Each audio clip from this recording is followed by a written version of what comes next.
Hello friends, आपका स्वागत है हमारे यूट्यूब चैनल डिक्टेशन क्लब में। आज का डिक्टेशन रामधारी गुप्ता खंड 1 की पत्रिका से होने वाले हैं, जो कि 100 शब्द प्रति मिनट की गति से होंगे। इसके अलावा अगर आप रामधारी गुप्ता खंड 2 भी लिखना चाहते हैं तो उसकी प्लेलिस्ट की लिंक आपको नीचे डिस्क्रिप्शन बॉक्स में मिल जाएगी। इसके अलावा पिछले वर्ष आनंद मासिक पत्रिका से डिक्टेशन पूछा गया था, तो वह डिक्टेशन भी रोज़ाना इसी चैनल पर डाला जा रहा है। आप वह भी लिख सकते हैं और उसकी लिंक भी आपको रोज़ टेलीग्राम चैनल पर मिल जाया करेगी। टेलीग्राम चैनल की लिंक आपको नीचे डिस्क्रिप्शन बॉक्स में मिल जाएगी। आप वहाँ से टेलीग्राम ज्वाइन कर सकते हैं। इसके अलावा इसके कठिन शब्दों की आउटलाइन की पीडीएफ भी आपको टेलीग्राम ग्रुप में मिल जाएगी। जिस भी प्रकार के डिक्टेशन आप लिखना चाहते हैं उन सभी प्रकार के डिक्टेशनों की लिस्ट आपको प्लेलिस्ट में मिल जाएगी, तो एक बार ज़रूर चेकआउट करें। तो ज़्यादा समय ना लेते हुए डिक्टेशन स्टार्ट करते हैं 5 सेकंड के बाद।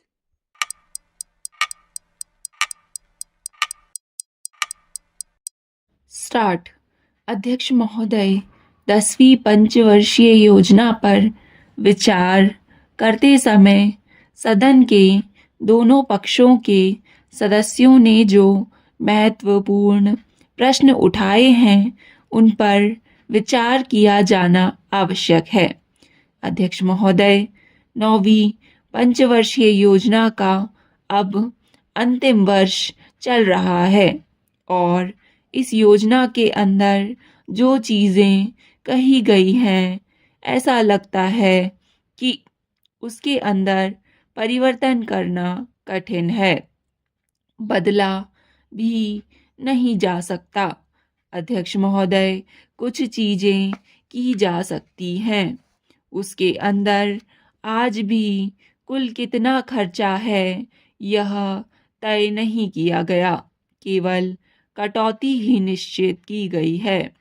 शुरू में मैं यह कहना चाहता हूँ कि यहाँ पर कुछ सदस्यों ने जो यह प्रश्न उठाया था कि इस पंचवर्षीय योजना का आशय कुछ सरकारी पक्ष से भी बताया है, इसके अंदर कमियां हैं और बहुत सी कमियां हैं जिनके ऊपर मैं यहाँ कुछ दोषारोपण नहीं करना चाहता हूँ।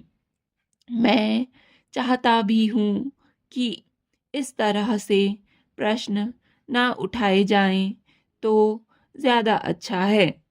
यह योजना सरकार ने बनाई है, यह योजना मंत्रिमंडल ने बनाई और अनुमोदन होने के बाद भी इसमें कुछ कमियां रह गई हैं, तो यह कमी रहने का दोष किसके ऊपर है? मैं समझता हूँ सदन के सभी सदस्य इसको जानते हैं।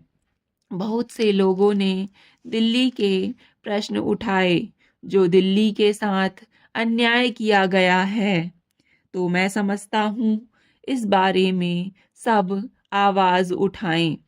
इस बात की आज बहुत ज़रूरत है।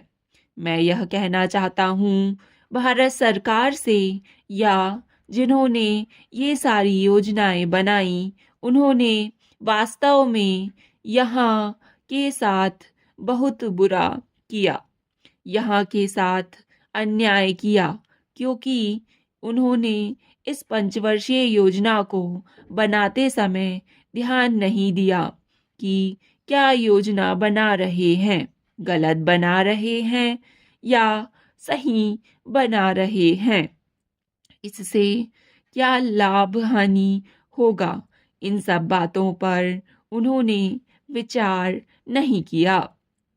तो मैं समझता हूँ ऐसी परिस्थितियों के अंदर यह बात ठीक नहीं है। ऐसी दशा में यहाँ पर 5 वर्षों में आने वाली योजनाएं बेकार बनकर रह जाएंगी।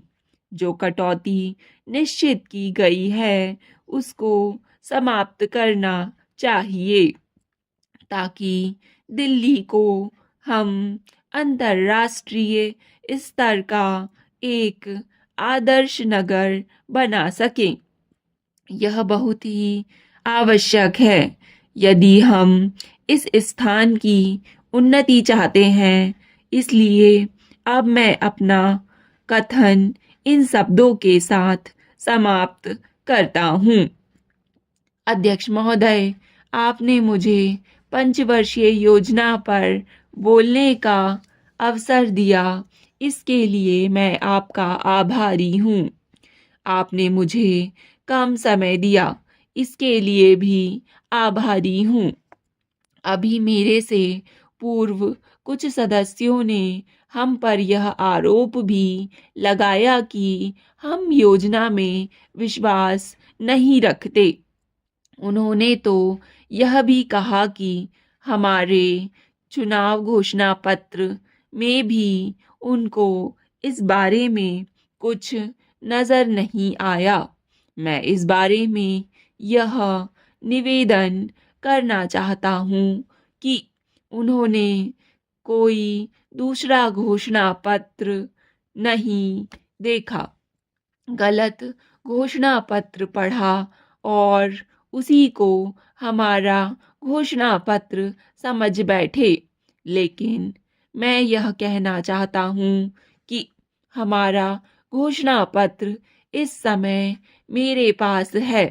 इस घोषणा पत्र में हमारी घोषणा में योजना के बारे में स्पष्ट रूप से कहा गया है कि हम योजना पर विश्वास रखते हैं, लेकिन ऐसी योजना पर विश्वास नहीं रखते जो जनता के दुखों को दूर नहीं कर सकती, जो जनता के कष्ट दूर नहीं कर सकती।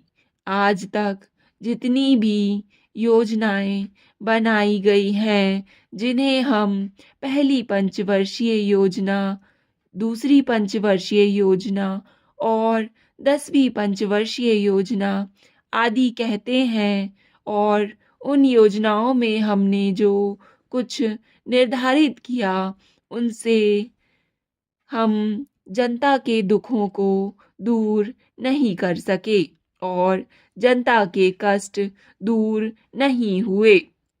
इन योजनाओं के परिणाम भी हमारे सामने हैं। बड़े बड़े अनुभवी बैठे, उन्होंने योजनाएं बनाई, लेकिन योजनाएं ठीक प्रकार से कार्यान्वित नहीं की गई। उन योजनाओं में काफ़ी दोष थे, जिसके कारण ये योजनाएं लोगों के दुखों को दूर नहीं कर सकी। लोग दुखी ही रहे। मैं यहाँ पर कहना चाहता हूँ कि जो हमारी योजना थी, उसका परिणाम क्या निकला? उसका परिणाम यही निकला कि हमें रुपये का मूल्य कम करना पड़ा। जो योजना होती है वह राष्ट्रधन को ऊंचा करने के लिए बनाई जाती है, लेकिन हमारे सामने आंकड़े हैं। इसका परिणाम हमारे सामने है। हमने अब तक 9 पंचवर्षीय योजनाएं कार्यान्वित की हैं, लेकिन हमारी प्रति व्यक्ति आय में और जीवन स्तर में अपेक्षित वृद्धि नहीं हुई है।